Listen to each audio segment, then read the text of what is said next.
Hey, hey, hey, hey, Lisa Fry, the Catholic unschooler, homeschooler, all around. You like that? Before I used to take the camera and go around like, so this is the sitting introduction, right? So I can't move the camera all the way around because you're over there. And instead I just go, woo. So I just got off the phone. Oh, well, the Zoom meetings with my mentors. Oh, I love them so much. I'm so amazed. I'm like, you know what I just found out? All right, so I have these mentors and they are retired entrepreneurs and they help you build a business. Maybe you don't need help building it, but maybe you need help in one certain area, whatever that is. Like marketing was what I went into. I'm like, I need help marketing. I don't know what to do. But then I'm like, you know what? I need your help like through the whole process. I have no idea what to do, So once I got done, hi, Mr. Kitty. I got my kitty over here. Hi, honey. Okay, so they're helping me with everything, right? So as you saw, if you follow me, I have something in my eye. I am so unprofessional, but it's okay because I don't get paid for this, so I'm not professional. I got my certification, certified professional life coach. Then I went to City Hall and I got my business registered, and then I went to the bank and then I got a business bank account. Oh, it's so exciting. And it is called Lisa Fry, of course, the best life coach. How's that? And so they're guiding me, and it's just, it's so nice. I really like working with these guys because, well, there's one woman, when I say guys, she was a coach since 1999. After she retired, she had her pension, and then she wanted to do something on the side like this. And so that was awesome. And so they're like, well, if you want to do this, Lisa, as your income, you're going to have to work harder. I was like, oh, great. So with all that said, I like them because right now for homework, they're saying, okay, I got to take my contracts that I have 2, and I have to blend them together that fits me. And then I also have to go over my pitch. And they're asking me, like, why do you want to coach? And I'm just like, oh my gosh. If I'm just telling you and just talking to you, or just anybody for that matter, I have no problem doing it. Writing it down, sounding all professional. I told them, I said, I can't do that. And so she goes, what did she say to me? Being yourself is professional. And I said, oh my gosh, let me write that down. So they both stopped laughing. And I'm like, what? And they were like, well, not everybody. She goes, I mean, you are when you're yourself, you are professional. And I'm like, really? Oh, thanks. So it's just, I'm so excited. And I like him a lot because I told him, I said, I really, my mother is tough. My brother is tough. My husband was tough. Just everybody's tough in my life. My best friend was tough. And so I said, I'm not that way. I said, but I know how to communicate with people like that. And so he's like that. And I'm familiar with it, so it makes me comfortable. It's really weird.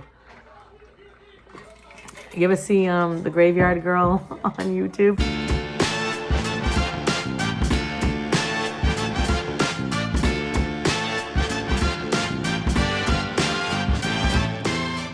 She'll go, sippy, sippy. I love when people have a really great sense of humor. All right, so I got homework to do. And they actually said I could start marketing myself. But before I do that, I'm going to record myself, why I want a life coach, what is it? It seems to come really natural if someone's standing before me and I say, oh, I help people reach their goals wherever they're stuck. Like, that's basically what I do. And then I can give examples like, for instance, in relationships, maybe the wife is needing more self-confidence and maybe she puts a lot of pressure on her husband to meet those needs in her, and it's kind of like awkward for the husband. And so like, how does she feel confident without needing him really? And mainly to taking people who are like leaving their teenage years, going into adulthood, how are they how do they do that without, what direction do they go? How do they get there? I mean, they were so expected, right? Weren't we all like that? We're all expected to, hey, you're 18 now, so you need to know what you're doing. And we don't. So I like to guide them in that direction. A lot of relationship things. Yeah, a lot of relationship coaching. So, all right, I'm so excited. And I don't know, I just really appreciate these coaches. I'm so excited. I'm so excited. So I have another month where I can meet those goals. I don't have to get in touch with lawyers or anything. Just step 1, get the contract together, and 2, work on my pitch. And then try to record. I gotta write that down. Record myself with pitch. And then maybe even put it on Facebook. Put on Facebook. Yeah. All right. I got my homework. Okay, so what am I doing now? I am actually, I have to do something right away, because if I don't, then I don't know. I like to get as much stuff done as possible.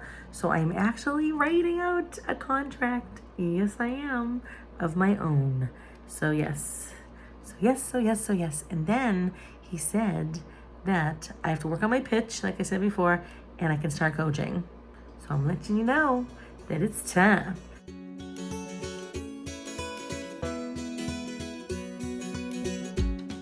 It's time, honey.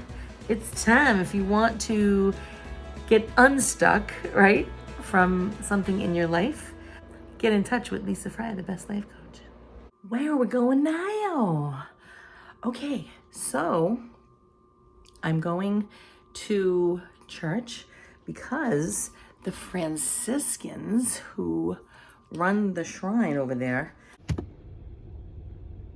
there's a man who collects relics. What is a relic? Well, it is there's first, second, and third class, but right now today is the first class, which means he goes around and he buys the relics, parts of the saint, right? Something off their actual body, right? Like the part of their body. It could be a piece of their hair, like Blessed Carlo Acutis when Sarah was diagnosed with cancer.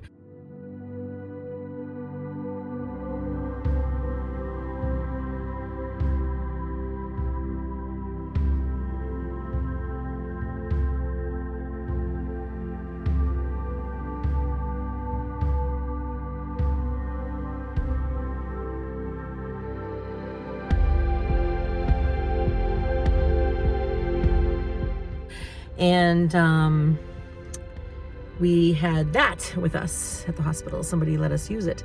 And so that could be an arm. It could be a piece of an arm, like a bone. Remember I showed you the heart of the other gentleman? What was his name?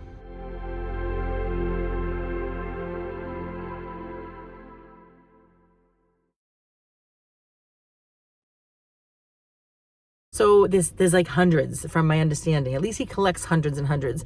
I don't know how many will be there right now, but I'm going to a presentation there about it all. And then they do have a mass, which my daughter will go to, or maybe I will too. I already went to church today. But yeah, and then I'll show you the relics, okay? Second class would be things like maybe that belong to them, right? Like, so my coat, if I was a saint, this coat would be a second class relic. My body would be the first class. Something I owned would be a second class. And a third class would be if you personally go and touch, I think, the first class, maybe the second class too. But then you yourself, you could touch something, I could take this bottle and touch it to, my clothing, or, or the saint's clothing, or the body of, I'm not sure what makes that. Definitely if you touch the body. I would imagine it being the same way as touching something that they owned. Does any of this make sense to you? I hope so. Let's go. I'm waiting for my daughter anyway, but I wanted to come back here and say, why would we care about stuff like that? Isn't that weird? Like, why would we own a part of someone's heart or an arm or this or that, or even their hair? Like, that's creepy, Lisa. It sounds creepy. However, it is totally honorable. It's like if you had a piece of your grandmother. I know it sounds disgusting, right?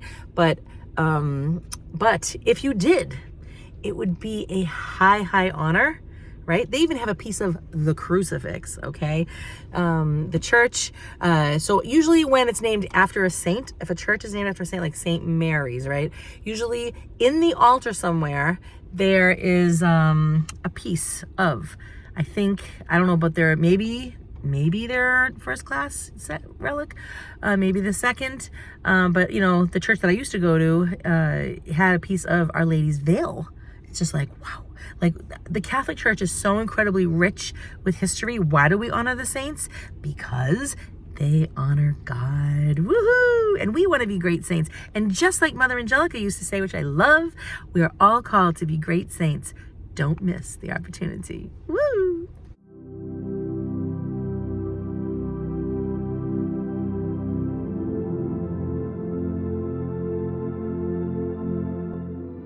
When we honor the saints, we are actually, in fact, honoring God, because they themselves, they're a great example, a great tangible example. They're human beings just like me and you, and they honored God in this particular way, that particular way. You know, God would give them the grace to be able to heal, right?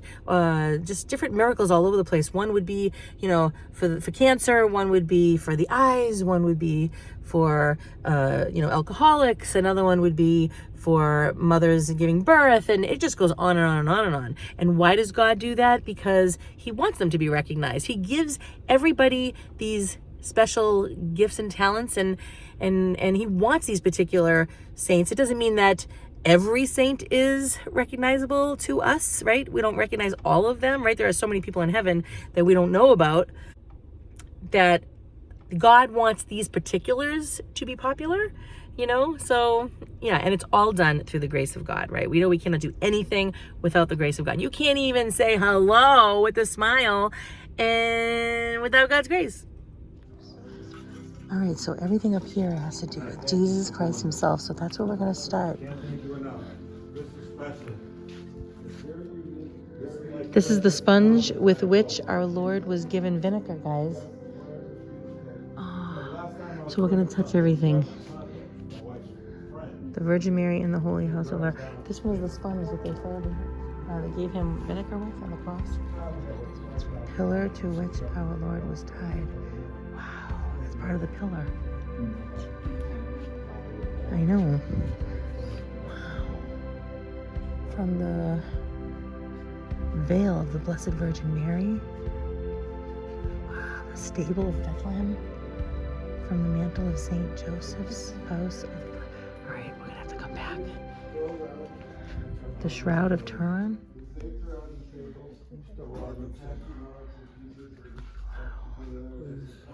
Help my wife. She needs all the help in the world. Oh, that's so nice. What a good husband. You do what you can, right? Amen. This is from the tomb. Yes, there is. You're a smart man. There's no doubt about it. Yeah.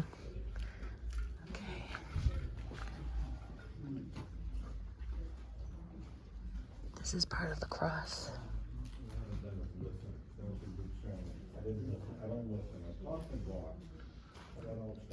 Part of the table of the Last Supper.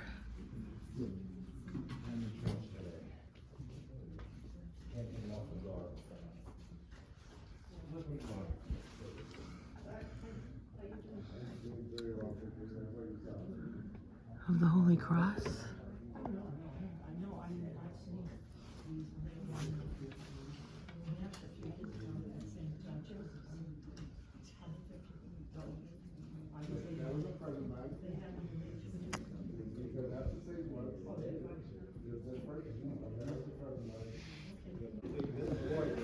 Okay, so these are for dentists and relief from toothaches.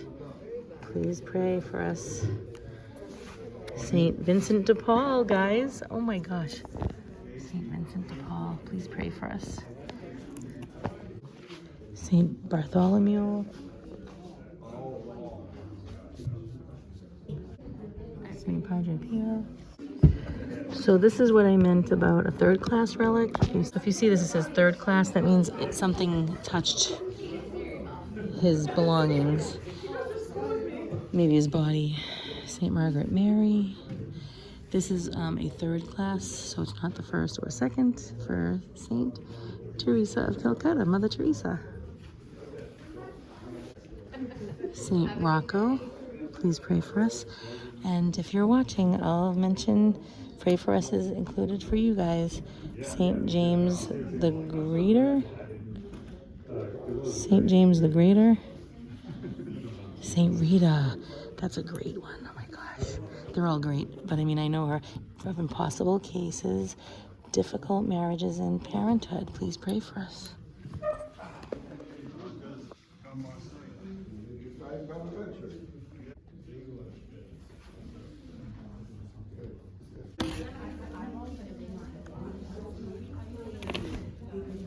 Saint James. This is Saint James that was with Jesus. From his bone. Saint Anthony. It is a meet and greet.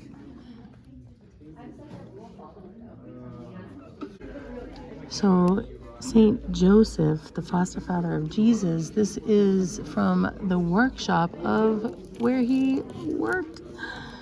Okay? Wow. So please pray for us. I love Saint Joseph. I've given him everything. He was the leader of the Holy Family. God entrusted him with that, so I entrust him to take care of mine. And the veil of the Blessed Virgin Mary. Tomb of the Virgin Mary in Jerusalem. This says wood from an altar over which Saint Peter celebrated Mass. So that's the first pope. This is a bunch. Saint Anne, Saint Joseph, Saint Francis, Saint Clare, Saint Catherine. Oh man. We're like in our glory right now. Wow, wow, wow. Wow. This is just too amazing. Wow. Okay, these are the apostles. Saint Matthew, Saint John, Saint Luke. O, O, and O. Okay? I'm touching a lot of things to these prayer cards for my friend who just lost her husband. Actually, I have two friends, and belongings and praying for people. Oh, wow. This is beautiful. Yeah, Saint Faustina, I can't say the last word. Kowalski. I don't know how you say it. Koalas. Yeah. Koalas. So please pray for us. This is the one that Jesus gave her the picture of the Divine Mercy. And my husband had a devotion to that. And there's a lot of promises with that. We're going to St. John Vianney, pray for us.